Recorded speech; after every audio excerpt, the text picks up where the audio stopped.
When the U.S. invaded Mexico, and I wrote a folk song about it. The story behind the song St. Patrick Battalion.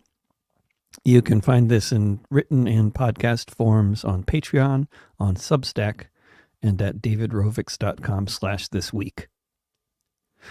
In recent months, Google has regularly alerted me when my name has come up because someone has written a short essay talking about why they like one or another of my songs. Once it was a review of a song that, to my knowledge, does not exist. Sometimes called the story behind the song, the essays are always posted anonymously. They always seem to be almost exactly 500 words, and they have a well-written, somewhat formulaic quality to them that makes me wonder if they're being generated by AI.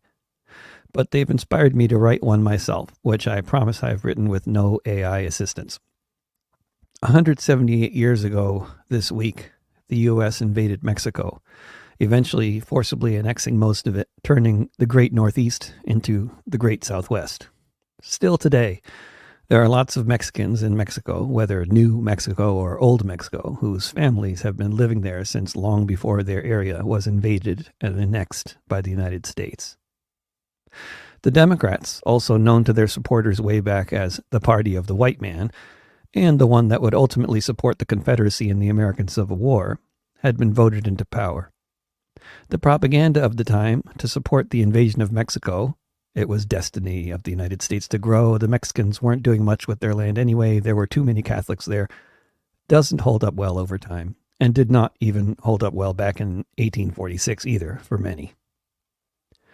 As the Biden administration is now apparently seriously considering some kind of closure of the U.S.-Mexico border, as the inevitable refugees resulting from the U.S.'s centuries of efforts to maintain control over Latin American resources and societies by transnational corporations head northward, it seems like a good time to reflect on one of the major earlier chapters of this saga. The official story, as we might call it, that there was some kind of border dispute north of the Rio Grande between the alleged nations of Texas and the nation of Mexico that somehow resulted in the U.S. military having to invade and annex most of Mexico as a result, is patent nonsense, of the sort that no serious historian can defend. This is why the way the U.S. expanded in the century following the American Revolution until it literally spanned the continent from sea to shining sea is a history that is studiously ignored in whatever passes for the education of the youth in this country. Far too many inconvenient truths to try to reckon with. The reality was so much more insidious than the propaganda, despite the propaganda being blatantly imperialistic, racist, and anti-Catholic. In reality, the invasion and annexation had nothing to do with any lofty concepts about destiny or God or even border disputes. It was all about slavery. Far from any notions about the USA bringing democracy and freedom to countries it invades. The trouble with Texas being part of Mexico was that Mexico had abolished slavery, and the Mexican government had made known its intentions to free the enslaved people of Texas, along with those enslaved in the rest of Mexico. The Anglo-American Texas settlers wanted to keep profiting from their plantations and their enslaved workforce. That's what it was all about, like it or not. For more than a century following the invasion and annexation of so much of Mexico, the U.S.-Mexico border was as porous as the U.S.-Canadian border, with people freely going back and forth, among those from the non-enslaved population who were free to move at all. Though discrimination against Mexicans, particularly darker-skinned Mexicans, was enshrined in law in parts of the U.S. from the beginning, such as in the state I live in Oregon. As little known as the Mexican-American War of the 1840s is to the general population within the United States today, even less well known is the resistance to the war from within the ranks of the U.S. military. Many thousands of soldiers deserted from the ranks of the military and moved to Mexico. Hundreds more deserted and then formed a foreign legion, many of whom died in battle against the U.S. Army in the course of 5 engagements under the leadership of John Riley, who was from the occupied and starving land that most of the members of the Foreign Legion came from, Ireland. I was in my early 30s, sometime around the turn of this century, when I first heard about the St. Patrick Battalion, known and loved in Mexico as the San Patricios. I remember the evening reasonably well. It was a church somewhere in Cambridge, Massachusetts, and I was listening to my favorite local historian, Howard Zinn, give a speech. I might have been there regardless, but I was doing a little musical opening set for Howard, as I did often around those years of the global justice movement. I had read books and essays by Professor Zinn, but if he had mentioned the San Patricios, I didn't remember it. But when I first was reading Zinn, I wasn't thinking like a songwriter, a storyteller. By the time of this gig in Cambridge I was, and the story jumped out at me immediately as one I needed to tell in the form of a song. I don't feel much like bragging most of the time. Whatever I've accomplished as a songwriter or as a recording artist tends to feel overshadowed by the fact that I've never had anything remotely approximating a hit, and I've never experienced what they call commercial success. Never made it by the basic definition of making enough money to buy a house or even to qualify for a loan to buy one. When musicians have hits historically and thus experience commercial success, they then buy a house and enter the ranks of the middle class that way. When they have more than one hit, they start buying houses for their relatives. At least that's what I've repeatedly observed among those artists. On my better days, though, I feel like I've won the lottery, if not literally, the lottery of life, and in some form, the lottery of my chosen profession. For I, friends and comrades, have accomplished something which many songwriters have set out to do, but which only some indeterminate few succeed in. I have written a folk song. Yes, it's true that I've written many hundreds of other songs, but I wrote one folk song. When you set out to write a song, say one you intend to be funny, something satirical perhaps, it isn't you, the songwriter, who gets to decide whether it's a funny song. That is inevitably for others to decide. A measure of whether they do can fairly easily be found by delivering the song well to an audience that is fluent in your language and which is seated in a quiet room. If most of the audience is laughing uproariously, or at least chuckling hard, you have succeeded in writing a funny song. If they're moaning or sitting quietly, you probably failed in this endeavor. With a folk song, by my reckoning and that of some others, it's the same kind of thing. You might set out to write a folk song, and many people have. In the early 1960s Greenwich Village folk revival scene, it was something people were more or less open about. Everyone wanted to write a song that sounded timeless, like an anonymously written gem that you dug out of some coal mine in Kentucky. If people you were singing for assumed it was, or asked where you found that old folk song, you knew this was the first step in the song possibly achieving such status. For the song to truly become a folk song, however, it has to be sung by other people, beyond your circle of fans and friends. It has to be a song that is generally recognized by itself, rather than one that's associated with the author. In the modern time, say like in the past century or so, it's harder to measure these things because of the existence of the music industry. The industry can decide that a song is going to become a hit, and this artificial influence of the process that can get a song played on every commercial radio station in a bunch of different countries all at the same time can give the impression that a new folk song has been produced. There will be recordings, songbooks, there will be people learning the new hit songs and playing them in cover bands. There are probably other ways these things can be measured, and it's probably safe to assume the Beatles, the Rolling Stones, and Bob Dylan might have produced infectious folk songs of all sorts without the existence of the music industry to promote them. But when the songwriter is one whose music has never been played on commercial radio, never promoted by a record label with more than one employee, who has never come anywhere close to producing a hit, never had their music used in a movie beyond low-budget documentaries, never even had a song used for a TV commercial, then there's nothing interfering with the folk process, as we might call it. With St. Patrick Battalion as the search term, a lot of things come up.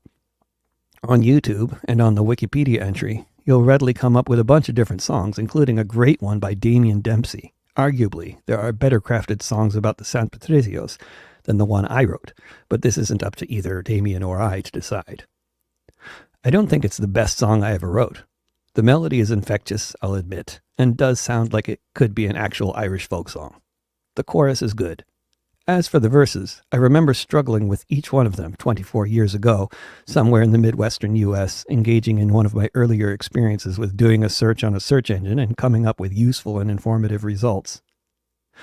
Even though I've been singing the song at almost every gig since then, there are still aspects of the chorus, as well as 3 of the verses that still grate on me, and clearly on some others as well. Over time, I have changed things in the song slightly, but the newer versions seem to take many years before they circulate among those who are covering the song out there in the world. It is fundamentally a song about solidarity, and in particular, international solidarity. I wrote it maybe a few months after my first real trip to Germany, where I was at a protest and heard large numbers of young people chanting in German, Internationale Solidarität, like they really meant it. And I had already written a few songs that employed the device of referring to geography to help make your point, such as my songs From Kabul to Khartoum and Contra's Kings and Generals. I like the opening line of the chorus of St. Patrick Battalion, From Dublin City to San Diego, but maybe I should have picked more relevant cities rather than just ones with recognizable names.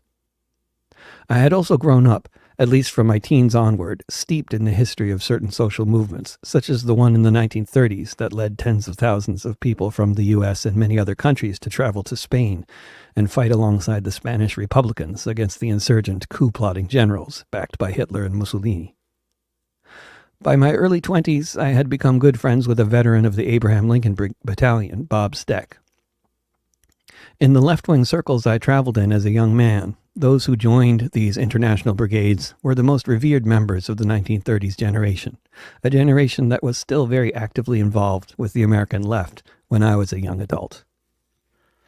Among the left-wing songwriters I knew or heard of, or knew of, having a song that mentioned the Spanish Civil War and the international nature of the struggle was pretty much required. I avoided the subject for years, but I eventually wrote one myself called The Last Lincoln Veteran, which also became one of my best-known songs, though not as much as St. Patrick Battalion.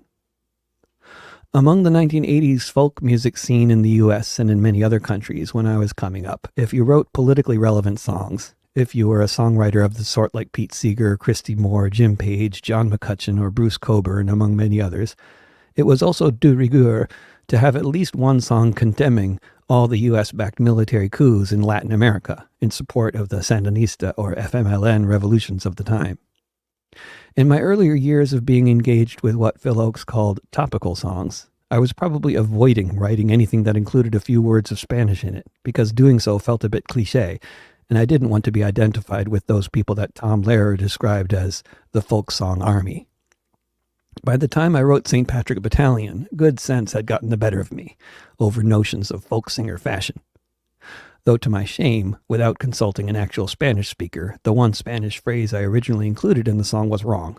Later recordings have the updated correct phrase.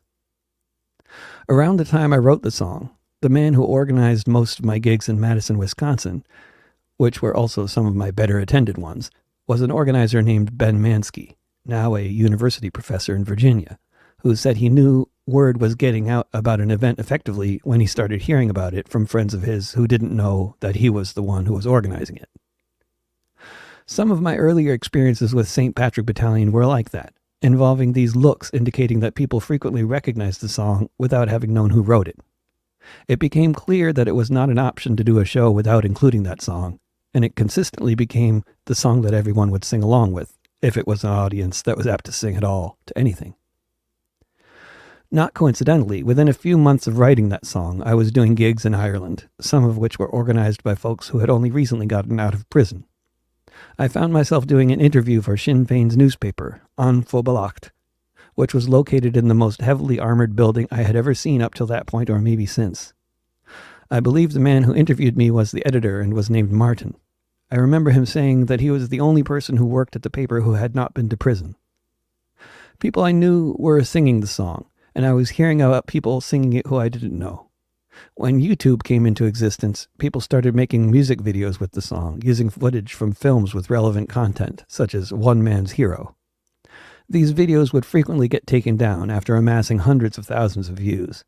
Others are still up. This seemed like a newish form of the folk process doing its thing with a song.